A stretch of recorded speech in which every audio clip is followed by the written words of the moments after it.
Siapa di sini yang suka nonton balapan? Oke, siapa di sini yang pernah nonton TCR World Tour? Oke, mungkin nggak separah itu. Tapi pasti jumlah orang Indo yang nonton atau bahkan tahu tentang ajang balapan ini berada dalam jumlah yang sedikit. Untuk mengatasi itu, gue ingin mengajak lo berkenalan dengan TCR World Tour. Sama seperti berbagai video perkenalan sebelumnya, gue akan mulai dari sejarahnya, format balapan, mobil yang digunakan, dan pembalap hebat yang pernah bersaing di sini.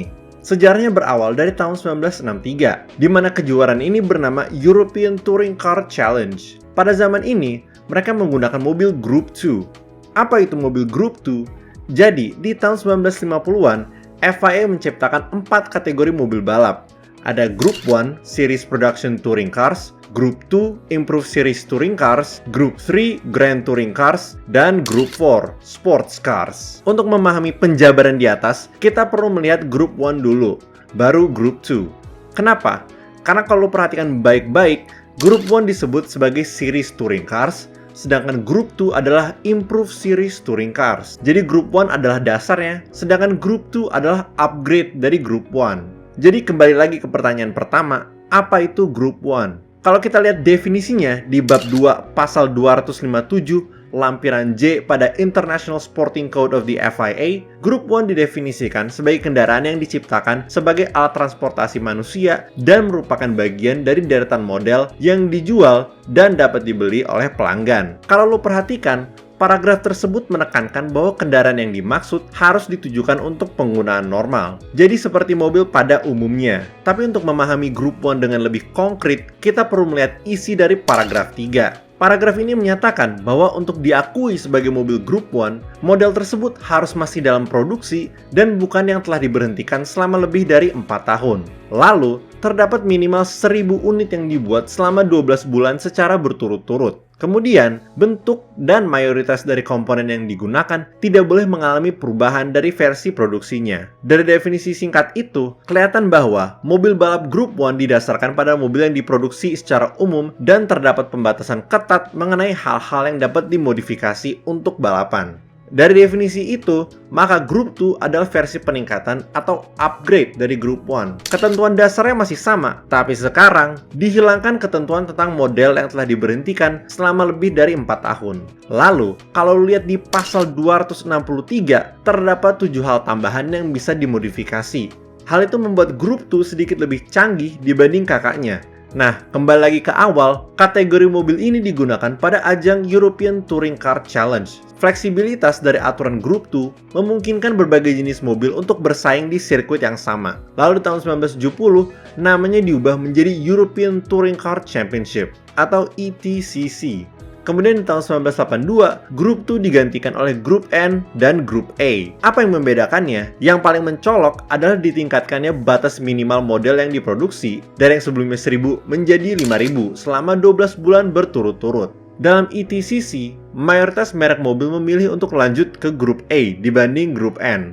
Popularitas dari ajang balapan ini terus meningkat berkat beragamnya mobil yang digunakan serta balapannya yang seru. Bahkan, mereka sampai mengadakan versi internasionalnya yang bernama World Touring Car Championship atau WTCC di tahun 1987. Kalendernya menambah balapan di Australia, Selandia Baru, dan Jepang. Tetapi kejuaraan ini hanya bertahan selama 1 tahun, dan ETCC pun ikut berakhir di tahun 1988. Pemberhentian ini disebabkan karena biaya pengeluaran yang terus meningkat dan karena dominasi berlebihan dari BMW M3 Evo dan Ford Sierra RS 500. Pada tahun 2001, ETCC bangkit dari kubur dan kembali diselenggarakan di bawah naungan FIA. Tapi kali ini digunakan kelas mobil Super 2000.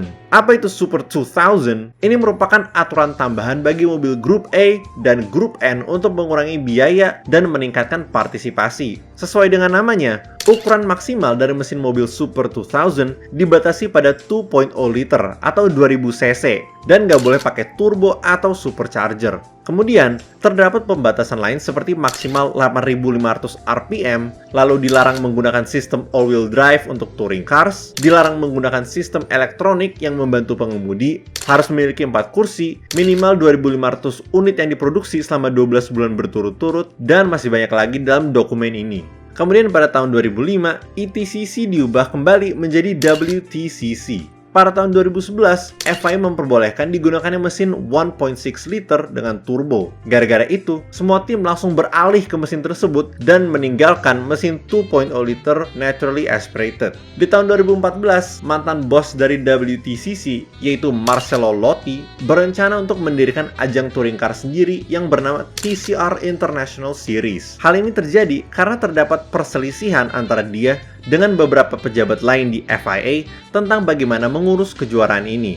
Yang membedakannya dari WTCC adalah jenis mobil yang digunakan. TCR International menggunakan jenis mobil balap bernama TCR, dan itu jauh lebih murah. Tetapi ajang balapan ini tetap menawarkan kalender yang internasional. Hal itu jelas membuat banyak pihak tertarik untuk ikutan. Pada tahun 2015, TCR International melakukan debutnya di Sepang sebagai support series untuk F1. Ini menunjukkan ke dunia bahwa TCR International adalah ajang balapan yang berkelas dan profesional. Jadi kalau disimpulkan, sejak 2015 ada dua ajang touring car yang internasional. Lalu kenapa gue menceritakan tentang keduanya? Karena pada tahun 2018 terjadi penggabungan antara WTCC dan TCR International untuk membentuk World Touring Car Cup atau WTCR. Dengan ajang baru ini, mereka tetap menggunakan aturan TCR, tetapi ada aturan tambahan, yaitu dilarangnya keterlibatan pabrikan mobil secara langsung. Jadi semua yang ikutan adalah tim privat. Hal tersebut membuat ajang ini kehilangan statusnya sebagai kejuaraan dunia. Sayangnya pada akhir 2022, WTCR diberhentikan. Hal ini disebabkan karena penggunaan Balance of Performance atau BOP dan Compensation Weight secara bersamaan. Apa yang gue maksud dari kedua itu? BOP itu secara sederhana adalah aturan untuk berusaha menyamakan performa dari semua mobil. Contoh sederhana, untuk mobil yang kenceng, tenaganya bisa dikurangin atau bebannya ditambah. Sedangkan untuk yang lambat, suspensinya bisa direndahin atau beratnya dikurangi dan seterusnya. Lalu bagaimana dengan compensation weight? Nah, ini adalah sistem terpisah yang memberikan beban tambahan berdasarkan waktu qualifying dan balapan. Semakin cepat lu mengelilingi sirkuit, semakin berat beban yang harus lu bawa untuk balapan selanjutnya. Banyak tim yang berpendapat bahwa menerapkan kedua aturan itu secara bersamaan adalah kebijakan yang sangat berlebihan. Bahkan, banyak yang sengaja mengemudi dengan lambat ketika kualifikasi atau balapan supaya nggak kena compensation weight. Jelas hal tersebut nggak sehat untuk WTCR. Bukannya pada berlomba untuk menjadi yang tercepat, justru mereka pada memanipulasi waktu. Kontroversi ini mengakibatkan beberapa tim untuk memboikot dan keluar dari WTCR. Untuk mengatasi berbagai masalah tersebut, format WTCR diberhentikan dan pada tahun 2023 digantikan oleh TCR World Tour. Mobilnya masih sama, tetapi mereka berhenti menggunakan compensation weight. Cukup BOP aja. Makanya tim yang sebelumnya keluar dari WTCR akhirnya kembali lagi. Kemudian, ada perubahan pada sistem kalendernya selama satu musim. Di sini, setiap ronde yang lu lihat adalah bagian dari sebuah kejuaraan TCR nasional atau regional. Jadi ada deretan pembalap internasional yang full-time ikut TCR World Tour, kemudian ada pembalap di tingkat nasional atau regional yang ikut bersaing di ronde tersebut. Contoh, di musim 2023 ada ronde di Portimao. Nah, dalam balapan itu, ada pembalap yang full-time ikut TCR World Tour dan ada pembalap dari TCR Europe yang merupakan kejuaraan regionalnya. Jadi kejuaraan internasionalnya terikat dengan kejuaraan yang nasional atau regional. Kemudian pada tahun 2024, TCR World Tour dinaikkan statusnya sebagai ajang kejuaraan yang berada di bawah naungan FIA. Oke, kayaknya itu udah cukup panjang gue jelasin sejarahnya TCR World Tour. Sekarang sudah waktunya untuk melihat format balapannya. Dalam satu ronde, terdapat 2 sesi free practice, 1 kualifikasi, dan 2 atau kadang 3 balapan di beberapa sirkuit tertentu. Gimana cara kerjanya? Jadi, hasil kualifikasi akan menentukan posisi di balapan pertama. Lalu, semua yang finish di 10 besar pada balapan tersebut akan dibalik pada balapan kedua. Jadi yang finish di posisi 1 akan mulai dari posisi 10, lalu yang finish di posisi 2 akan mulai dari posisi 9, dan seterusnya. Hal ini juga disebut sebagai reverse grid. Kalau misalnya ada balapan ketiga, maka penentuan posisi start dilakukan dengan menjumlahkan total poin yang diraih dari kualifikasi dan kedua balapan sebelumnya. Mudah dimengerti kan?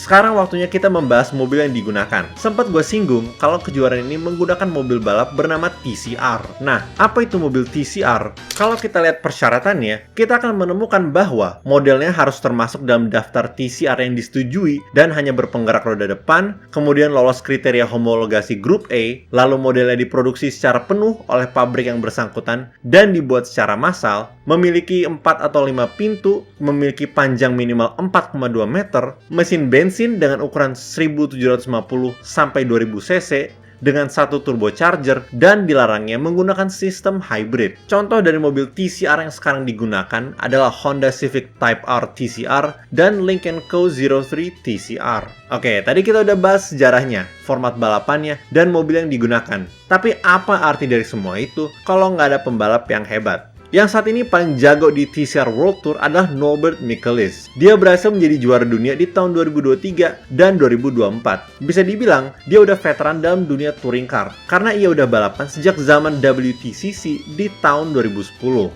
Kalau kalian pengen nama yang lebih legendaris, dulu di zaman ETCC, WTCC, sampai WTCR, terdapat Gabriele Tarquini. Dia adalah salah satu pembalap touring car paling populer di zamannya. Dia berhasil meraih gelar kejuaraan dunia WTCC di tahun 2009 dan WTCR di tahun 2018.